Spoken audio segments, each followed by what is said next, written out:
This lamp you see here is a prototype developed by Apple called Elegant. It's a lamp that uses artificial intelligence to be expressive through its movements. The lamp imitates human-like behavior akin to the iconic Pixar intro, giving the impression of a distinct personality. It looks frustrated if it can't light something up, dances while chatting with you, and can even simulate concern for you while reminding you to drink water. Imagine if this trend continues. What if there was a refrigerator that helped you watch your diet? A screen that tells you the synopsis of some new series, or a robot that feels more like a pet than a toy to your kids? That means that in the near future, we'll probably have more and more casual conversations with our appliances. We'll probably develop some kind of empathy with them. And if this happens, do you think it's far-fetched that humans might start forming friendships or even romantic relationships with these artificial intelligences? Imagine these AIs becoming increasingly human-like. Eventually, they decide they deserve rights.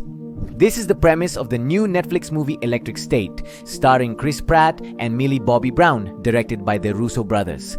It tells us about a world that has been using robots for various domestic and work tasks for decades. Over time, humans got used to their work. Later, these robots demanded certain rights such as days off and fair treatment. As a result, we went to war against them. No spoilers will be shared about the Netflix movie releasing this week. However, we will discuss the intriguing moral dilemmas presented in the film. Fortunately, I'm not alone, since Netflix gave me the opportunity to talk with Millie Bobby Brown, Chris Pratt, and the Russo brothers about the topics the movie addresses. So get ready, because this video is full of tough questions that will probably make you question the future. Let's begin. A little context about the film before we start with the dilemmas.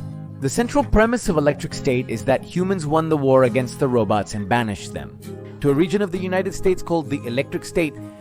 Michelle, played by Millie Bobby Brown, is compelled to enter this area aided by kids, portrayed by Chris Pratt. She aims to uncover what happened to her brother and in the process expose a government conspiracy involving robots and their rights. This premise may suggest a futuristic setting, but that's not actually the case. In this world, Walt Disney began developing these robots back in the 1950s, so the movie is set around the 1990s. Simply a more advanced version of the 90s than what happened in the real world. In fact, the movie has several real-world elements that are adapted into a different narrative, like in the case of the robot Cosmo, who is basically an alternate version of Astro Boy. All these elements coexist in the story that Electric State tells you. A week before these interviews, I got a terrible throat infection. But even so, that weekend, I gave my talk about the history of Superman. In Mexico City, it was about 2 hours talking about the topic. And after finishing the talk, I swear to you, not even 5 minutes passed and I completely lost my voice, and it didn't come back for about 4 days. I had upcoming Netflix interviews scheduled and didn't want to miss them, which nearly caused me to panic.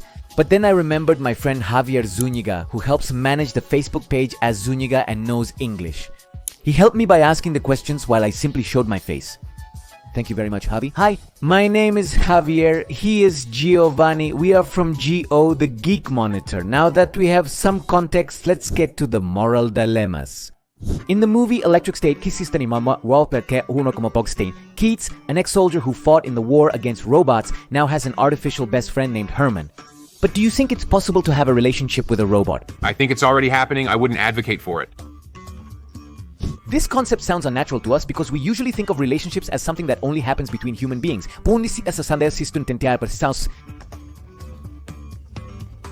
But it's also true that we form bonds of affection with our pets and even with plants. If there are already robots designed to simulate human emotions, what guarantees us that in the future the simulation of emotions by robots won't be so perfect that we won't be able to distinguish between what's artificial and what's natural? In fact, there are currently many cases of people falling in love with artificial intelligences without knowing it and ending up being scammed. Ultimately, it's not about if we'll have relationships with robots, but that we will have them. An interesting discussion would be about the validity and authenticity of these relationships. Think partnership with a real human being and connecting your soul to another soul is really a beautiful purpose for humanity and for human beings. And on that highway to the eternal, there are many exit signs that seem appealing, but they're all dead ends. A robot girlfriend is one of those. But you have one. Gosh, a side piece. I'm not gonna marry that woman, you know what I mean?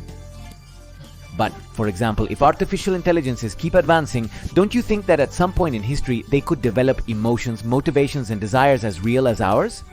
If you think about it, our bodies are also a kind of organic machine, full of neural wires, electrical signals, and chemical processes that ultimately translate into feelings. Maybe you could think that the difference is that artificial intelligences are programmed to think in a certain way. But we also learn and act according to the way we were raised. We could ask ourselves, how much of what we feel is authentic and how much is social programming?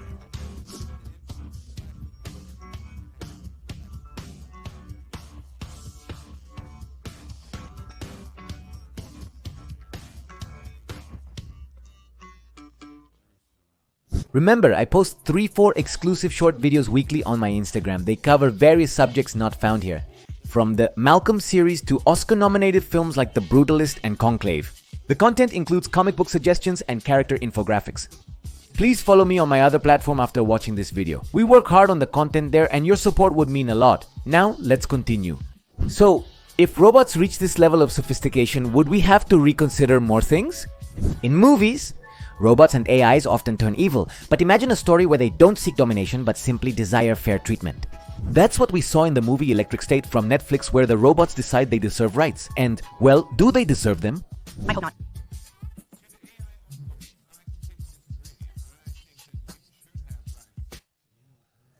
Let's take the topic very seriously. If robots are our creations and we gave them shape and functions, then it sounds absurd for them to ask for rights. But by that same logic, if you believe that a higher being created us, does that mean he could decide what to do with us? And we couldn't complain? Another argument that's made in these cases is that only humans have human rights. But think about this. If tomorrow you met a friendly alien, would you feel you have the right to hurt them just because they're not human? Probably not. Well, I hope so. And that's because, philosophically, you already consider them a person. In other words, someone who warrants moral consideration, regardless of their legal rights. The big difference here is that the alien is alive and the robot is not. But as technology advances, it's increasingly likely that we'll have to ask ourselves if robots in the future will be considered persons. And therefore, they'll need rights. Which makes us wonder, do rights come from biology or from the ability to feel and think?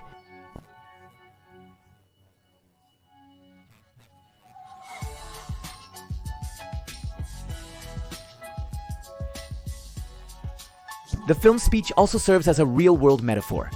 Since countries like the United States are questioning who has the right to exist legally and who doesn't, who do they let cross their borders and who don't they?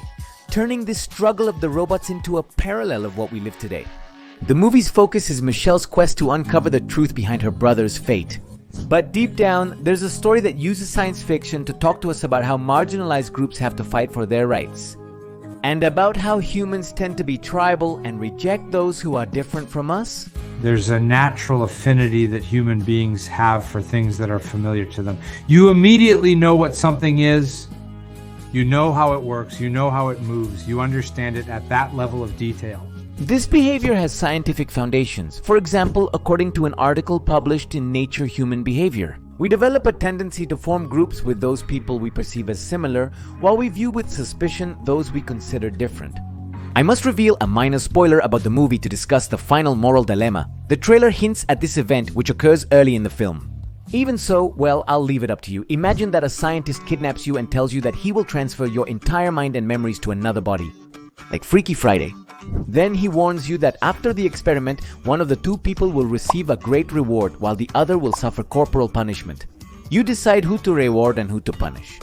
Your answer reveals where you truly believe your identity lies. In other words, what really defines you, your mind or your body? In the body, I think. I don't know. For me, like, everyone's mind is so different. But for me, when I visualize a soul, I see it in the body. Millie values the physical body more, as it has been her lifelong home. Changing it would mean not being true to herself. But the movie Electric State tells us something different, since the mind of a character enters a robotic body. And even so, Millie's character perfectly identifies him as who he was before, even though the body is different. So, what is the correct answer? There isn't a 100% correct answer, because identity is not something absolute or that depends on a single factor. It's a mix of memory, perception, and how others see us. We believe we stay the same, but upon close inspection, our personality differs from who we were 15 years ago. In fact, even your body has completely changed at the cellular level, so both your mind and your body have changed a lot. And even so, do you still consider yourself to be you? Leave your answer in the comments. The film Electric State explores these dilemmas to convey its narrative. In fact, Electric State itself is a play on words referring to both the place where robots are exiled and the electric state. which is like a kind of consciousness that robots have, and that could be somewhat similar to the human concept of the soul. The movie's point is that this notion of an electric state, your consciousness exists in a way that, could be translated through science. And in the film, that's right, it's translated from a boy into a robot. Through these concepts, he touches on things in a very interesting way. Topics that have to do with identity, human rights, and the concept of a person. Topics that are extremely relevant in order to understand the problems of the world we live in. Don't go yet. If you enjoyed this video, check out my other robotics and artificial intelligence related content that you might also find interesting. Follow me on Instagram for more free content and infographics on these topics. That's all for now. I'm Go. Keep seeking beyond the obvious.